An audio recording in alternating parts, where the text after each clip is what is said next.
आज को लेके आपके पास टोटल 6 दिन है। नेक्स्ट संडे आपका एग्ज़ाम है। देखो नॉर्मली हम सोचें तो हमको ये लगेगा कि इन 6 दिनों में क्या ही हो सकता है, क्या बदला जा सकता है।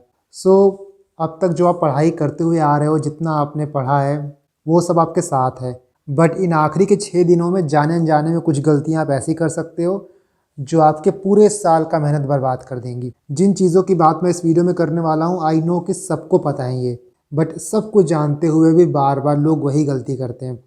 इसीलिए इस वीडियो में ये तो मैं बताऊंगा ही कि इन 6 दिनों में आपको क्या करना है, बट उससे ज़्यादा इम्पॉर्टेंट ये है कि इन 6 दिनों में वो कौन से काम है जो आपको बिल्कुल भी नहीं करने हैं।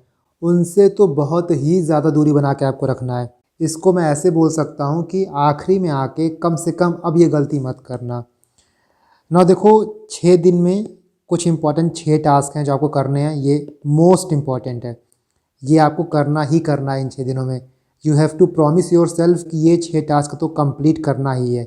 कौन से 6 टास्क हैं इसकी बात हम बाद में करेंगे, बट पहले हम ये देखते हैं कि क्या चीज़ आपको नहीं करना है। एंड ट्रस्ट में ये चीज़ें जो है ना, they will destroy your year, they will destroy your attempt. सबसे पहला क्या है, कट ऑफ। अभी आप देखोगे कि एग्ज़ाम करीब जैसे ही आ रहा है, आपको यूट्यूब पे बहुत वीडियो मिलने लगेंगे जो कट ऑफ का अनुमान लगाएंगे। यूपीपीसीएस की कट ऑफ इतनी जा सकती है, इतनी जा सकती है, इतनी जा सकती है। देखो किसी को भी नहीं पता है कि कट ऑफ कितनी जाएगी। इनफैक्ट आयोग को भी नहीं पता है कट ऑफ कितनी जाएगी। तो यूट्यूब पे जो वीडियो बनते हैं सिर्फ और सिर्फ व्यूज़ के लिए बनते हैं, यह आपको भी पता है। लेकिन क्या होता है कि जब भी हम ऐसे वीडियोस देखते हैं तो एक अर्ज होता है कि एक बार खोल के तो देख लेते हैं कितना बोल रहा है ये, कितना ये अंदाज़ा लगा रहा है। आप कैजुअली उसको देखते हो, बट आप ये समझो कि एग्ज़ाम के जिस कंडीशन में भी आप हो, बहुत ही वल्नरेबल हो। छोटी से छोटी गलत इन्फॉर्मेशन भी आपके मेंटल पीस को पूरी तरीके से बर्बाद करके रख सकती है।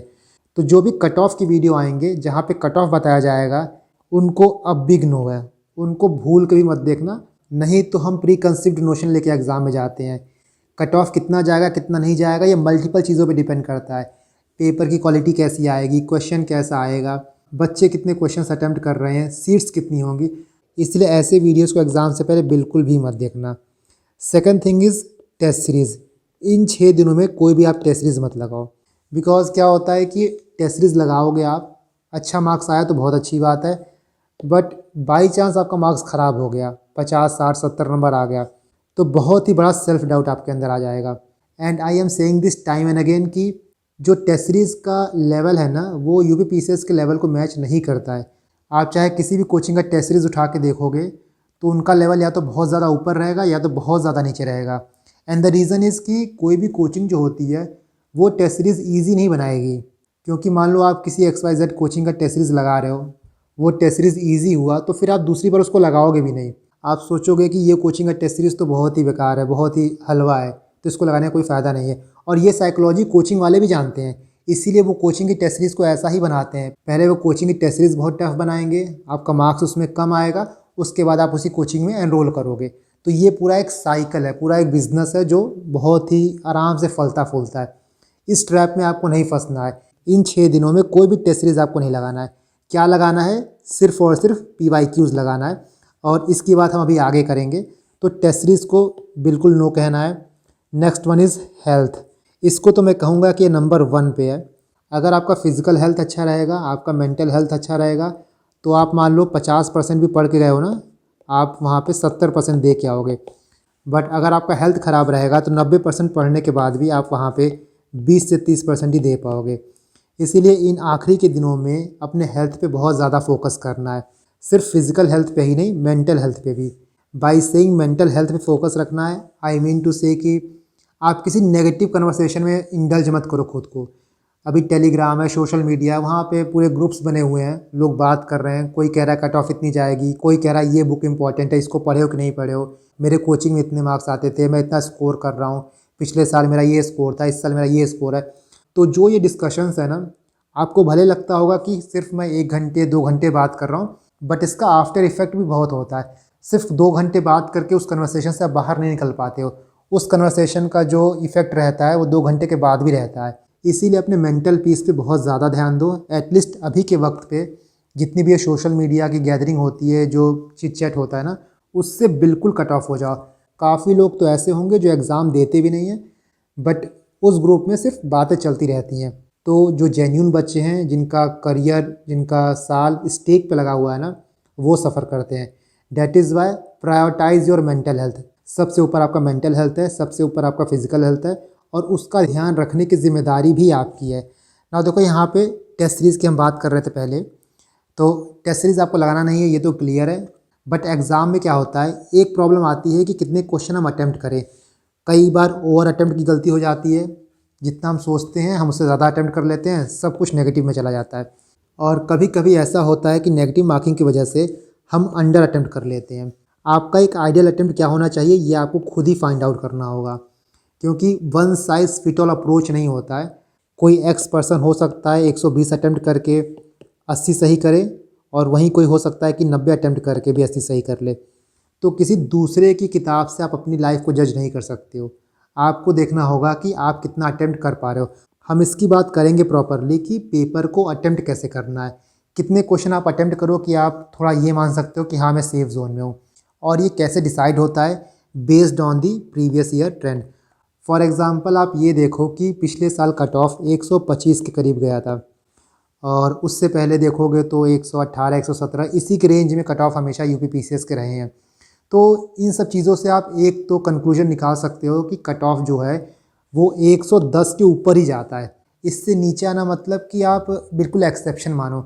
सो एक बेसिक आइडिया, एक रफ़ आइडिया लेके हम दिमाग में जाते ही हैं कि कम से कम 90 प्लस हमारा नेट करेक्ट होगा, तब अपने आप को हम एक सेफ जोन में मान सकेंगे। सो इन्हीं सब ट्रेंड को आप एनालाइज करके थोड़ा सा ये गेज कर सकते हो कि कितना सेफ स्कोर रह सकता है, कितना मुझे अटेम्प्ट करना चाहिए, कितना मैं नेगेटिव जा सकता हूँ या फिर जा सकती हूँ। हम इसकी बात नेक्स्ट वीडियो में करेंगे कि आपको पेपर अटेम्प्ट कैसे करना है, क्योंकि जितना ज़रूरी है एग्ज़ाम के लिए तैयारी करना, उतना ही ज़रूरी है पेपर को समझना कि पेपर को अटेम्प्ट कैसे करना होता है। Next one, past burden.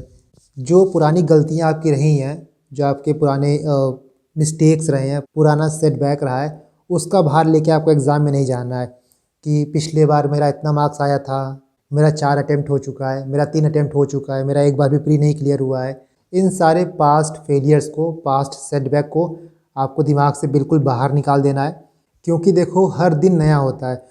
और अगर आप पुरानी बातों को दिमाग में लेके इस अटेम्प्ट में आगे बढ़ोगे तो आप अपना 200% बिल्कुल नहीं दे पाओगे।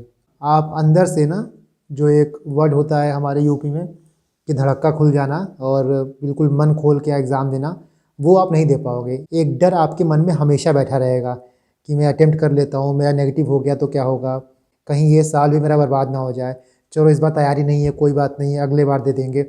ये सारी चीज़ें ना दिमाग में आने लगेंगी अगर आप पास्ट बर्डन को दिमाग में लेके चलोगे। ये आपका नया अटेम्प्ट है, आपका बिल्कुल फ्रेश अटेम्प्ट है। ये चीज़ अपने दिमाग से बिल्कुल निकाल दो कि पहले क्या हुआ था और क्या नहीं हुआ था। Next one, reading one subject. इन 6 दिनों में आपको ये नहीं करना है कि एक दिन उठा के सिर्फ एक सब्जेक्ट पढ़ना स्टार्ट कर दिए। आपको टॉपिक्स को मिक्स एंड मैच करके पढ़ना है। सिर्फ एक किताब या फिर एक बुक उठा के दिन भर नहीं निकालना है, क्योंकि हर टॉपिक में, हर सब्जेक्ट में कुछ इजी टॉपिक्स होते हैं, कुछ मीडियम होते हैं और कुछ टफ़ होते हैं। आपको टफ़ वाला छोड़ देना है, बट जो मीडियम और इजी पोर्शन है ना, उनको तो फोकस करके ही जाना है, क्योंकि वो सबको ही सही करेगा। अब मान लो पॉलिटी है, तो पॉलिटी से क्वेश्चन आप गलत करना अफोर्ड कर ही नहीं सकते हो, क्योंकि पॉलिटी एक ऐसा टॉपिक है जो हर इंसान पढ़ता है। और चाहे यूपीएससी की तैयारी करे या फिर यूपी पीसीएस की तैयारी करे, सबसे पहले पॉलिटी ही स्टार्ट करेगा। इसीलिए हर सब्जेक्ट का आपको मिक्स एंड मैच करके पढ़ना है, ताकि हर एक सब्जेक्ट का जो इजी टॉपिक हो कम से कम वो कवर हो जाए, कुछ मिस आउट ना हो आपका। 6 वन, लॉजिक और एप्टीट्यूड को इग्नोर करना। देखो चाहे यूपीएससी का पेपर हो या फिर यूपी पीसीएस का पेपर हो, सारे पेपर में आप कॉमन सेंस लगाओगे तो बहुत से क्वेश्चन आपको ऐसे मिलेंगे जिनके बारे में शायद आपको एग्जैक्टली ना पता हो, बट आप अपने कॉमन सेंस से सॉल्व कर लोगे। सो पूरे के पूरे नॉलेज पे ही आपको रिलाय नहीं करना है, क्योंकि देखो आप एक लेवल के बाद सब कुछ याद भी नहीं कर सकते हो, सब कुछ पढ़ भी नहीं सकते हो। नॉलेज की लिमिटेशन होती है, और ख़ासकर यूपी पीसीएस जैसे पेपर में जहाँ पे फैक्चुअल चीज़ें बहुत ज़्यादा पूछी जाती हैं, तो after certain point of time चीज़ें आप याद नहीं कर पाओगे। डैट इज़ वाई अपने कॉमन सेंस पे आपको बहुत ज़्यादा रिलाय करना है। और ये सब चीज़ें आप कैसे बढ़ाओगे, जब भी आप क्वेश्चंस को प्रैक्टिस करते हो, जब भी आप पीवाईक्यूज़ प्रैक्टिस करते हो, वहाँ पे आप ये देखा करो, आप ये एनालाइज़ किया करो कि मान लो मुझे इसका आंसर नहीं आता तो मैं इस क्वेश्चन को कैसे अप्रोच करता, कुछ और तरीका इसमें लग सकता है क्या। ये बार बार मैं बोलता हूँ कि क्वेश्चंस के साथ बैठा करो, हर एक क्वेश्चन को मल्टीपल पर्सपेक्टिव से एनालाइज़ किया करो क्वेश्चन में क्या दिया है, क्वेश्चन को कैसे फ्रेम किया गया है, ये क्वेश्चन किसी और तरीके से सॉल्व हो सकता है कि नहीं हो सकता है। क्योंकि देखो जिन क्वेश्चंस में मल्टीपल स्टेटमेंट होते हैं वहाँ पे आपके पास एक से ज़्यादा बार चांस होता है क्वेश्चन के बारे में सोचने का। दैट इज़ वाई अपने लॉजिक को, अपने एप्टीट्यूड को घर पे छोड़ के नहीं जाना है, एग्ज़ाम हॉल में इसको लेके जाना है और अप्लाई करना है। नेक्स्ट वन, गिव अप तो बिल्कुल भी नहीं करना है। जैसा मैंने स्टार्ट में बोला कि 6 दिन बचा हुआ है, आप ये सोचोगे कुछ नहीं हो सकता, बट मेक और ब्रेक का काम हो सकता है। इन 6 दिनों में हो सकता है कोई लिस्ट से बाहर आ जाए और इन 6 दिनों में हो सकता है कोई लिस्ट के अंदर आ जाए। तो आखिरी मोमेंट तक आपको लड़ते रहना है। एग्ज़ाम के बाहर भी आप किताब लेके बैठो, अपनी लिस्ट लेके बैठो, पढ़ते रहना। किस पॉइंट ऑफ टाइम पे कहाँ का पढ़ा हुआ कहाँ पे काम आ जाए आपको नहीं पता होता है। इसीलिए आखिरी दिन तक लड़ना है, एग्ज़ाम में आखिरी क्वेश्चन तक लड़ना है। अब तक आपने बहुत कुछ पढ़ा है, तो इन बचे हुए 6 दिनों को अपने बाकी 1 साल की मेहनत के ऊपर भारी मत पड़ने देना। लास्ट तक आपको ना गिव अप करना है, ना हार मानना है। सो यहाँ हमने वो बात कर ली जो आपको इन 6 दिनों में बिल्कुल भी नहीं करना है। अब हम देखते हैं कि ऐसे कौन से 6 टास्क हैं जिनको आपको प्रायोरिटाइज़ करना है। डैट मीन्स कि इनको आपको करना ही करना है। सबसे पहले PYQ सॉल्व करना है। आपने अगर 7 साल का PYQ सॉल्व नहीं किया है, घटना चक्र आप लगाए होंगे, I know, but I want कि आप UPPCS का 2017 से लेके 2023 तक का PYQ सॉल्व करना।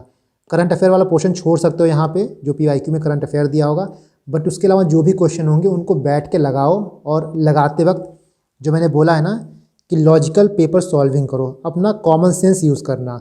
जो क्वेश्चन आ रहा है वो तो आ रहा है, बट जो नहीं आ रहा है वहाँ पे सोचने की कोशिश करना कि कुछ तरीका लग सकता है क्या इसमें, या फिर जिसका आंसर आपको पता भी है उसको भी आप सोचो कि कोई और तरीका हो सकता है। मान लो मुझे इसका आंसर नहीं आता तो मैं इसको कैसे सॉल्व करता। इस तरीके से आप अपना एप्टीट्यूड डेवलप करो, अपना लॉजिकल थिंकिंग डेवलप करो।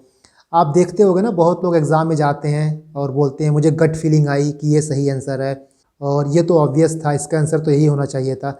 उस टाइम पे हमको ये लगता है कि अगर आपको एक बार आंसर पता चल जा रहा है सही आंसर कौन सा है, तो फिर सारा लॉजिक लगने लगता है। But this is not the case. देखो, आपको एक बार समझना होगा, जब भी आप लॉजिकल थिंकिंग डेवलप करते हो, जब भी आप अपना एप्टीट्यूड डेवलप करते हो, उस टाइम पे ऑटोमेटिक आपको चीज़ें पता चलती हैं। आप खुद ही क्वेश्चन को अलग तरीके से देखना स्टार्ट करने लगते हो। इसीलिए PYQ सॉल्व करना है, और सिर्फ सॉल्व ही नहीं करना है, आपको लॉजिकली सॉल्व करना है। ट्रस्ट मी, यही चीज़ ना आपका कम से कम 20 से 25 मार्क्स बढ़ा देगा। सिर्फ PYQ को आप लॉजिकली सॉल्व कर लोगे तो 20-25 तो मैं कम बोल रहा हूँ, 30-35 मार्क्स आपका बढ़ जाएगा। Next one, current affair.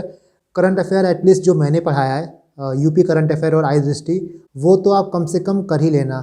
सिर्फ वही आप कर लोगे तो कम से कम 60 से 70% आपका करंट अफेयर सॉल्व हो जाएगा। तो करंट अफेयर मिस नहीं करना है।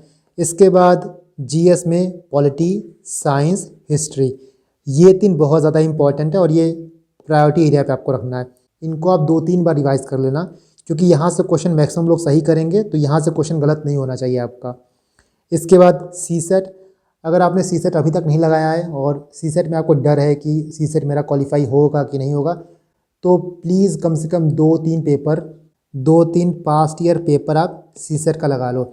इसको इग्नोर मत करना, क्योंकि अगर CSET की वजह से आपका प्रीलिम्स नहीं क्लियर हुआ, देन आप खुद को माफ़ नहीं कर पाओगे। सो ये बहुत इंपॉर्टेंट है, इसको आपको लगा के ही जाना है। लॉजिकल पेपर सॉल्विंग की बात हमने कर ही ली है। कॉमन सेंस आपको एग्ज़ाम में लेके जाना है और उसको आपको डेवलप करना होगा थ्रू PYQs। मैंने कल टेलीग्राम पे एक पोल डाला था रिगार्डिंग नेक्स्ट क्लास में कौन सी लूँ, एग्रीकल्चर या फिर मिनरल डेटा और लॉजिकल एलिमिनेशन, लॉजिकल थिंकिंग वाला। More than 50% of you voted for logical paper solving. So next video में हम उसकी बात करेंगे। हम 2023 का पेपर उठाएंगे एंड देखेंगे कि उस पेपर में लॉजिकल थिंकिंग कहाँ कहाँ लग सकता है और किस तरीके से आप मल्टीपल क्वेश्चन में कॉमन सेंस लगा सकते हो। Next one, exam simulation. Exam में आपको 2 घंटे बैठ के पेपर देना होता है। वैसे 2 घंटे पर्याप्त होता है क्वेश्चन सॉल्व करने के लिए, बट फिर भी बहुत लोग सॉल्व नहीं कर पाते हैं, बहुत लोग टाइम मैनेज नहीं कर पाते हैं। तो आपको एग्ज़ाम के कंडीशन को घर पे सिमुलेट करना होगा। आपको प्रॉपरली 2 घंटे बैठ के पेपर सॉल्व करना सीखना होगा, क्योंकि देखो, सिर्फ आपको क्वेश्चन टिक नहीं करना है, सारे आंसर्स आपके सामने ही होते हैं, बट उसमें कौन सा सही है उसको फाइंड आउट करने के लिए आपको अपने नॉलेज का यूज़ करना होगा। देखो, यहाँ पे नॉलेज सिर्फ आपकी पढ़ाई नहीं होती है, नॉलेज आपकी थिंकिंग भी होती है, नॉलेज आपकी क्रिटिकल थिंकिंग भी होती है, नॉलेज आपका कॉमन सेंस भी होता है, नॉलेज आपका जो आप आस पास से सीखते हो, जो हमारा एक पेरिफेरल नॉलेज होता है ना, फॉर एग्जांपल आपने कोई चीज़ पढ़ा है तो हो सकता है कि डायरेक्टली वहाँ से क्वेश्चन ना आए, बट चूंकि आपने पढ़ा है तो आप उसके बेसिस पे कोई और क्वेश्चन को सॉल्व कर सकते हो। जैसे मान लो आपको मैं यहाँ पे एक एग्जांपल देता हूँ। लेट्स से एग्ज़ाम ये क्वेश्चन आया कि फाइनेंस कमीशन अपना रिपोर्ट जो है वो नीति आयोग को सबमिट करता है ना। यहाँ पे हम ये मान के चलते हैं कि आपको नहीं पता है कि फाइनेंस कमीशन अपना रिपोर्ट किसको सबमिट करता है, बट आपको यहाँ पे ये पता है कि फाइनेंस कमीशन जो है वो एक कॉन्स्टिट्यूशनल बॉडी है और नीति आयोग जो है वो एक थिंक टैंक है। ये स्टैट्यूटरी बॉडी भी नहीं है, ना ही कॉन्स्टिट्यूशनल बॉडी है। तो एक कॉन्स्टिट्यूशनल बॉडी अपना रिपोर्ट कभी भी एक थिंक टैंक को क्यों सबमिट करेगी? नहीं सबमिट करेगी ना। तो ये क्या लगा आपका कॉमन सेंस, ये क्या लगा आपका इनडायरेक्ट नॉलेज। यहाँ पे डायरेक्टली आपको आंसर नहीं पता था, बट चूंकि आपको पेरिफेरल नॉलेज था, आप डॉट्स को कनेक्ट कर सकते हो, तो आप बिना नॉलेज के भी राइट आंसर तक पहुँच गए। और ये सारी चीज़ें करने के लिए, अपने नॉलेज को फुल पोटेंशियल पे एग्ज़ाम में यूज़ करने के लिए आपको बहुत ही काम रहना होगा, काम माइंड से क्वेश्चन को सॉल्व करना होगा। जो भी नेगेटिव थॉट आपके मन में आता है, इन 6 दिनों में कम से कम उनसे दूर रहना है और अपनी गट फीलिंग पे भरोसा रखना है। ये गट फीलिंग डेवलप कैसे होगा? जब आप लॉजिकली क्वेश्चन को सोचोगे, जब क्वेश्चन के साथ आप वक्त बिताओगे, क्वेश्चन को टाइम दोगे एंड डिफरेंट डायमेंशन से क्वेश्चन को सॉल्व करने की कोशिश करोगे। सो इन 6 दिनों में ये 6 टास्क आपको करने हैं एंड आई कैन से कि अगर आप इन 6 टास्क को डिलीजेंटली कर लिए इन 6 दिनों में, तो कम से कम 50% मार्क्स आपका बढ़ सकता है। तो इन 6 दिनों को बहुत ही परिश्रम पूर्वक आपको यूटिलाइज़ करना है। बहुत इंपॉर्टेंट है आपके लिए, आपके एग्ज़ाम के लिए। जो आपने 1 साल मेहनत किया है, 1 साल से आप इस एग्ज़ाम का इंतज़ार कर रहे हो, उसमें अपना 200%, उसमें अपना बेस्ट देने का टाइम आ गया है। सो गिव अप बिल्कुल नहीं करना है, लास्ट लास्ट तक फाइट करना है और हारोगे बिल्कुल नहीं है आप लोग। खुद पे भरोसा रखना, बिल्कुल नहीं हारोगे। All the best and see you in the next video.